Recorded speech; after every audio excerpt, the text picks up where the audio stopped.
What does a successful spring look like to you? For me, it's health, obviously, right? You wanna break camp with a lot of you guys healthy, right? But just creating the connections in that locker room, getting to know a lot of the new faces, especially for me as the manager, but some of the coaches, some of the people in the front office that are new, and some of the new faces that we brought to be a part of this team. I think just creating that connection, building those relationships, so we could start trusting each other, and that's how I see it. But at the end of the day, is each guy getting ready individually for their season, but health obviously is in creating that connection, and it's exciting because to be able to put in a big league uniform as a manager for the first time and to do it for this organization, for the New York Mets, is such an honor and a privilege, and I'm really really excited. It was long 3 months, but now day one and seeing some of the faces is really really exciting. So yeah. Yesterday, David touched on a few spots where he thought there could be some competition for areas where it's DH, bullpen, third base. Just curious what your outlook was on those spots. Yeah, What do you see there? I've been pretty consistent with competition, bring the best out of people, right? And feel like the last couple of spots out of the bullpen, and we got a lot of depth. We got some good options, and hopefully they're healthy, they're throwing the ball well, and they're making those conversations and those decisions really, really hard, especially towards the end of camp, right? Same way with some of the younger players.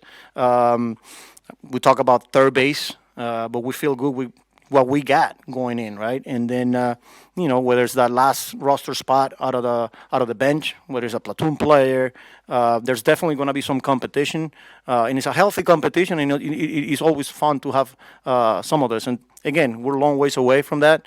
We're still a few weeks away, and hopefully they make it tough on us, to make those decisions. Who's your center fielder?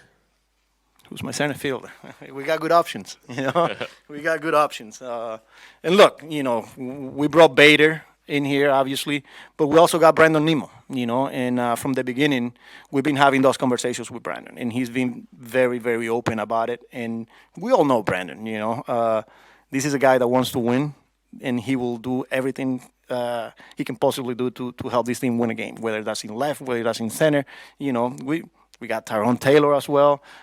So the good thing is we got options, and it's up to me, the coaching staff, putting together a plan and talking to the players as well, to make sure we're putting them in a position to have success. And, whether it's Bader playing center, whether it's Nemo playing center, or Taylor playing center. So, again, I'm going to go back to we got good options there. When it comes to the rotation, what do you make of guys in competition for sort of the 5, 6? Either you have guys like McGill and Lucchese, who we saw a little bit of last year. What do you think you need to see from them?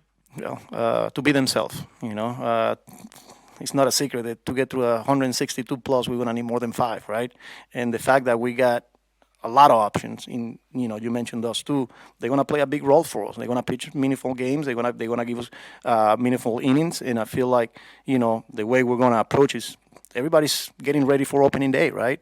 Hopefully, I'm gonna go back to health again, right? Hopefully, we're having those conversations that everybody's healthy and they're throwing the ball well and they're making it tough on us. But we're not gonna, we're gonna need we're gonna need all of them. So the good thing is we got options. Yesterday, David mentioned that the Mets were a championship caliber team. Do you agree? And if so, what makes this team championship caliber?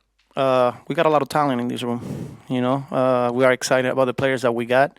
Not only the established players that they've been here and had success, but the younger players as well. We got a lot of depth. And yeah, I mean, look, it's New York, right? And every time you're in the arena and you're competing, you want to win. And understanding that, we got work to do. But that's our goal, and those are our expectations. But we really feel good about our group, our team, and there's a lot of talent, and they're hungry. They're hungry, so. How do you anticipate handling the workload of Edwin Diaz after the injury last season? Yeah, he's doing great to begin with.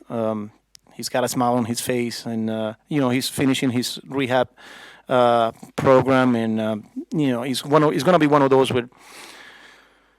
Let's get through spring training. Let's get to the regular season, and we'll have those conversations. But we got to be mindful of where he's at physically. How is he responding after each outing? We got to get step one first. We got to get him in games. He's probably going to be doing a lot of the backfield work first. Then we got to get him on the main stadium. And once we get to opening day and we get the season going, like the back-to-backs and how many guys, how many days are we comfortable or using him. But this is going to be a conversation with not only Edwin, Hef, but the medical and training staff to help us guide us make that decision.